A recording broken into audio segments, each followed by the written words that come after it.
we going in this world of woe? So much suffering and misery. Our hearts are longing for the endless home of peace and love and harmony. Oh, no more bitterness, hatred or greed. Paradise is the place we need. I feel the peace inside of me.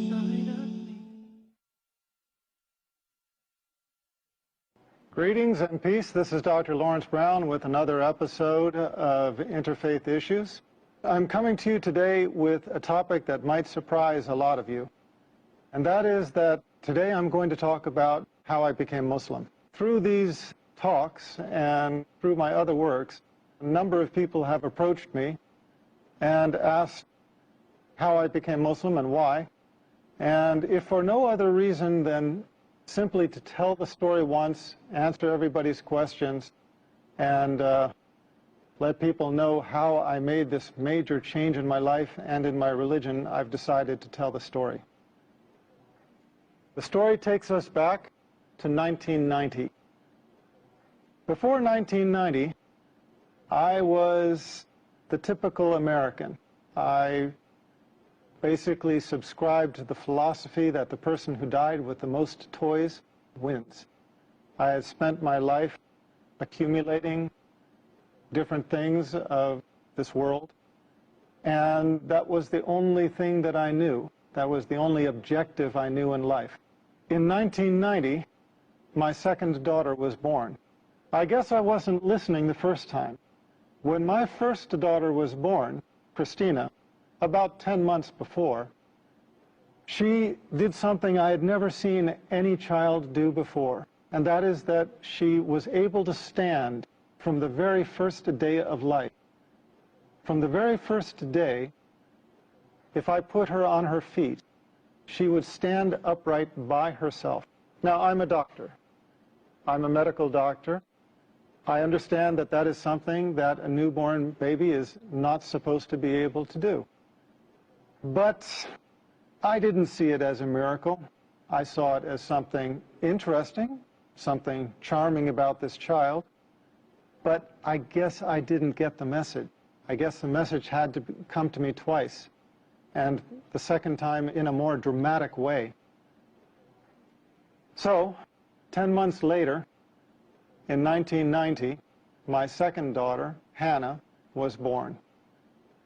Now, Hannah was taken directly from the birthing room in the hospital to the neonatal intensive care unit.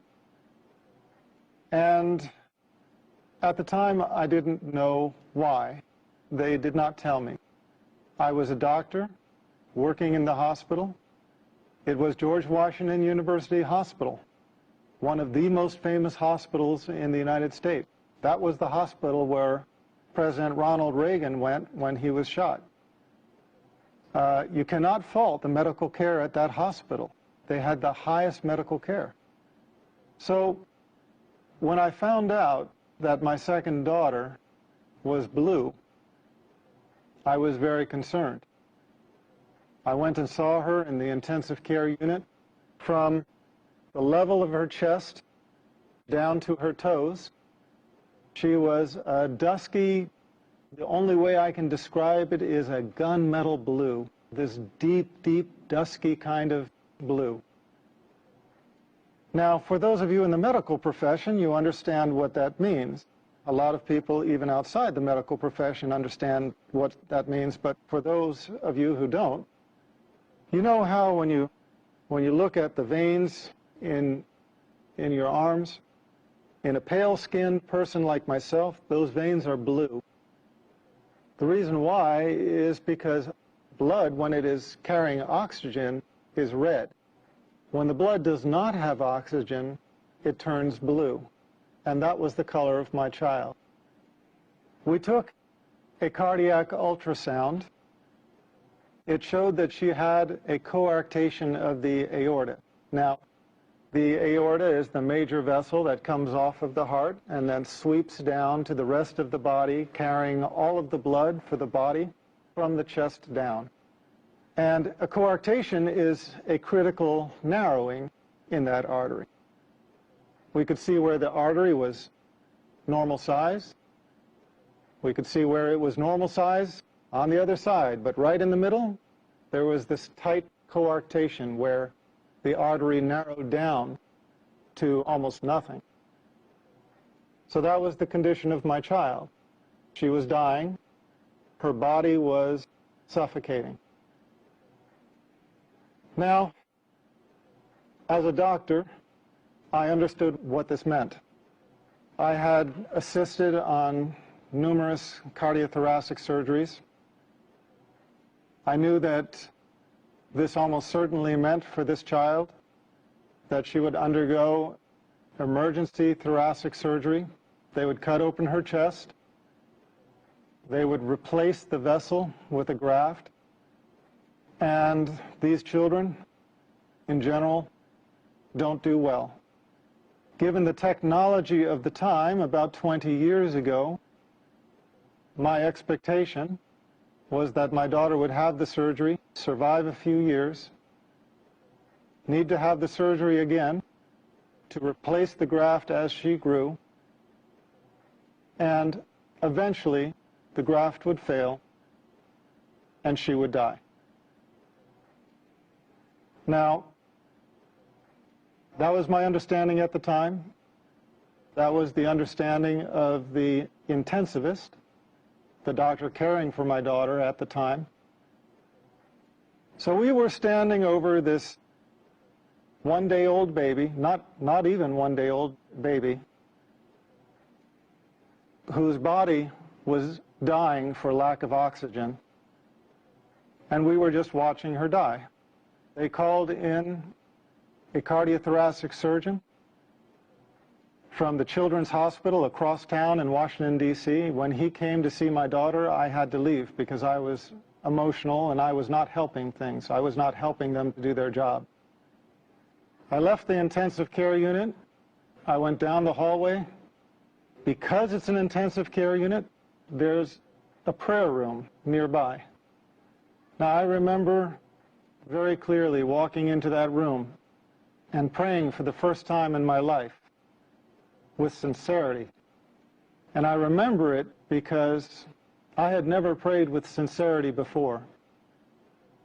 All of my life, I had been in charge. If there was anything that I needed, I knew how to go after it. If there was anything I wanted, I knew what I had to do to get it. I had never been in the position in my life where I faced a situation that I felt I couldn't handle it, where I knew that I was helpless. Now, a lot of people think that I came to Islam through Christianity.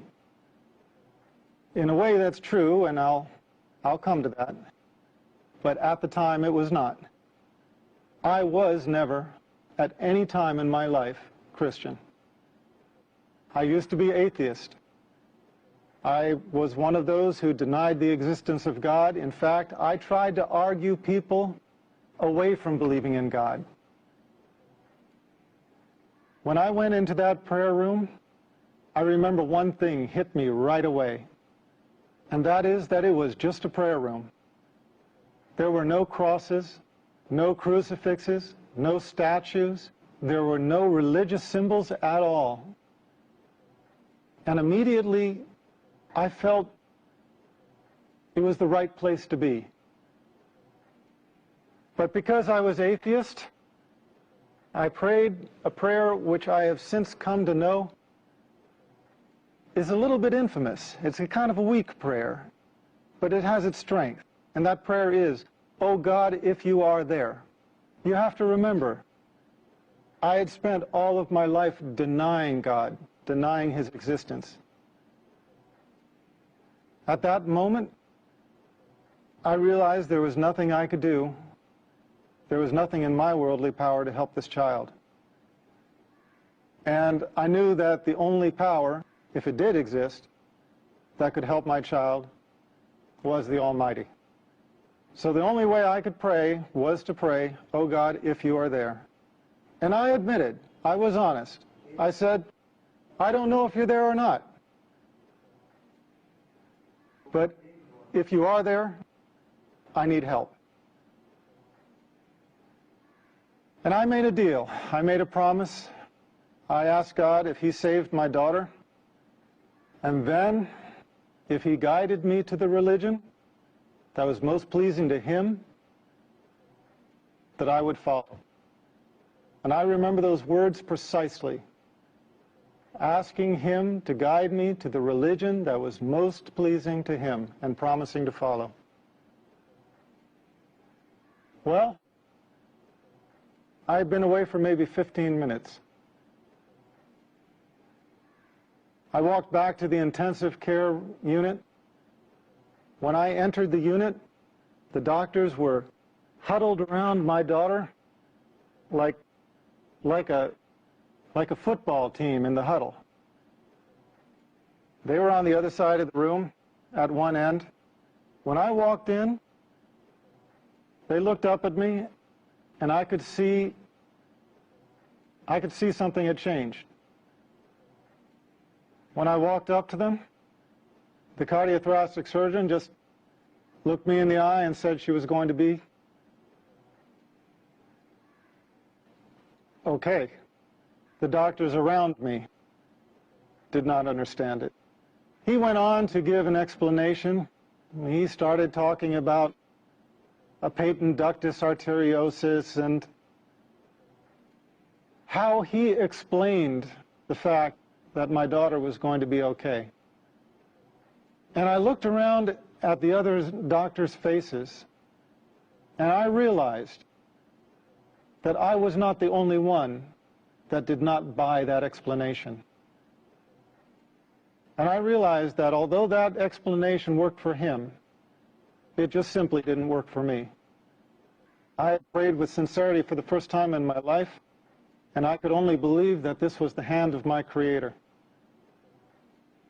We took an ultrasound before that showed this life-limiting condition. We took an ultrasound after, and she was completely stone-cold normal. She never had surgery. She never had medicine. She just went to becoming a completely normal child. As a matter of fact, she entered college this year. When I saw this miracle, I realized I had made a promise. And I realized that if I did not fulfill that promise, I would be blameworthy. So I started searching. I had promised my Creator that if He would guide me to the religion most pleasing to Him, that I would follow. And the last thing I wanted was to die with that promise being unfulfilled. I would love to continue and finish the story all in one go, but we have an obligation to our sponsors, and so I ask you to be patient, bear with us. We're going to break for a few minutes. We'll be right back. Welcome back. This is Dr. Laurence Brown again, speaking on the subject of my conversion to Islam. And I will just continue the story that I started, telling how and why I became Muslim. So, I started reading scriptures of a variety of religions. I studied Buddhism, Taoism, Shintoism, read into the Bhagavad Gita, started studying Hinduism, worked my way around to Judaism, Christianity, started working myself up the ladder of the revealed monotheistic religions. With each religion I encountered, I basically just came to the conclusion that, well, no, that's not it. It didn't take me long to decide against Buddhism, against Taoism, against Hinduism. That's why I ended up studying Judaism.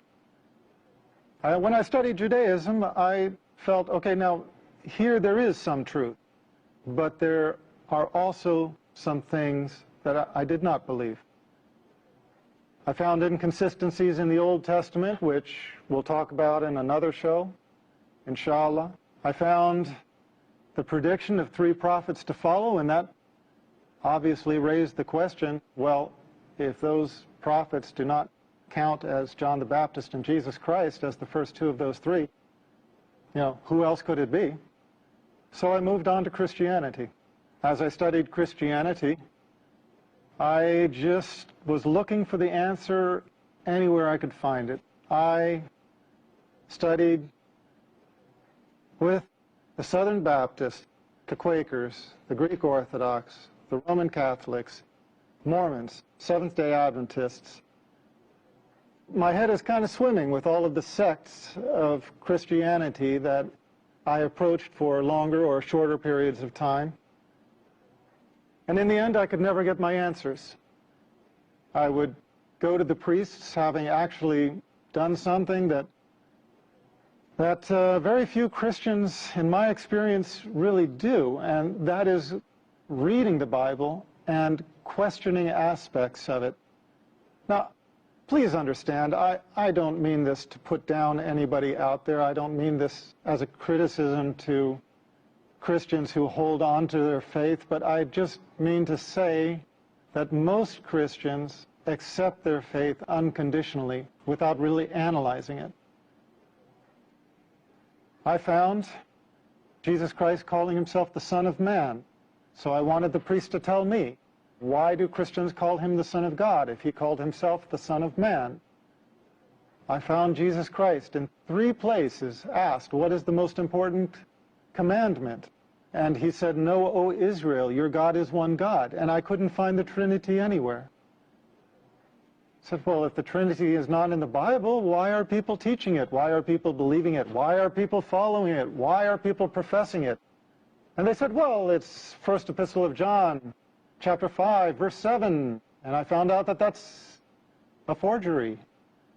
It doesn't exist in the original manuscripts, which is why it has been modified in the more modern Bibles. It is why you do not any longer find in the reputable Bibles published in modern day, you do not find it talking about the Father, the Son, and the Holy Spirit, and these 3 are one.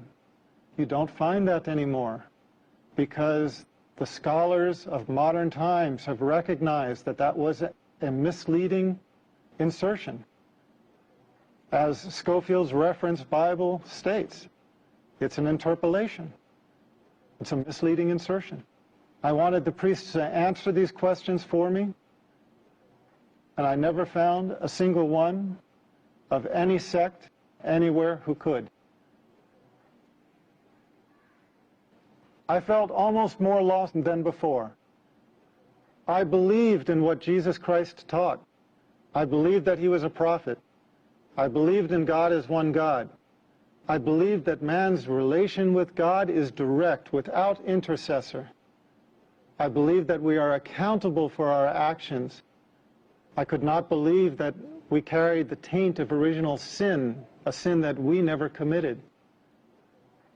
I was at odds with Trinitarian theology, but I was in agreement with everything Jesus Christ taught. And I found these 2 to be different. And no priest could explain this to me. For a couple of years, I was searching, not finding anything, because in the West, in America, really about the last religion most people even think to consider is Islam. It wasn't until I learned about Islam, about the Prophet Muhammad, peace be upon him, that everything suddenly made sense. Everything fell in place. The Old Testament's prediction of 3 prophets to follow, John the Baptist being 1, Jesus Christ being 2. Who is the 3rd? The Prophet of Islam, Muhammad, peace be upon him. Everything else fell in place. All of the teachings of Jesus Christ, his teaching that God is one, his teaching that the prophets, including himself, were men, his teaching that we are directly accountable to God, without intercessor, no saints in the way, no priests that you have to make confession to or seek absolution from. No, our account is directly to God without intercessor. And I found the consistency in the creed throughout the chain of revelation. This was my reason for embracing Islam. I found in Islam the answer to my search in the continuity of the chain of revealed revelation. I found Islam as the conclusion in the chain of revelation.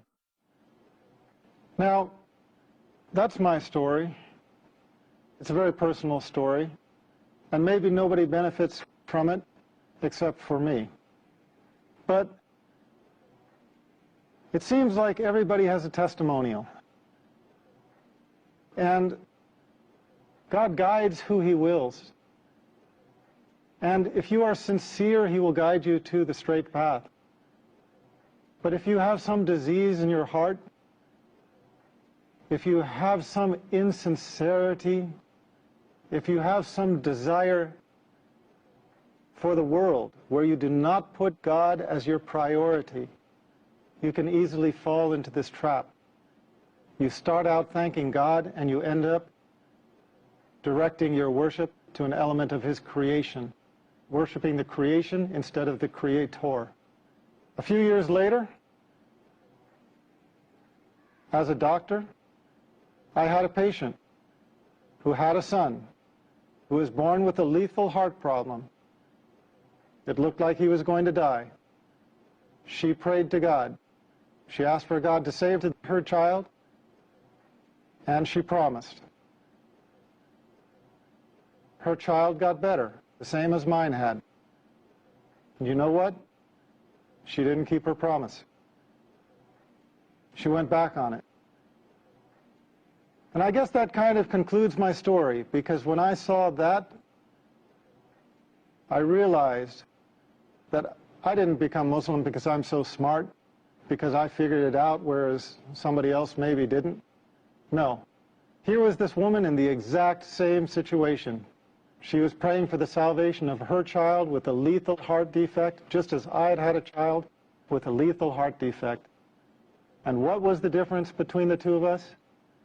The difference was simply that Allah guided me to Islam and made me sincere.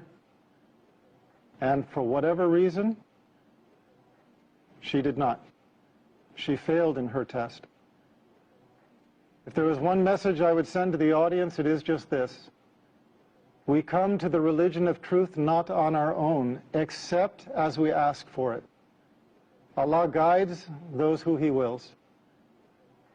Pray to Allah by whatever name you know Him. Pray to the Creator with sincerity. Ask Him to guide you in your heart and in your mind to the religion of truth and to make you pleased with it. And you will find, if you are sincere, and if Allah answers your prayer, you will find that the religion of truth enters your heart.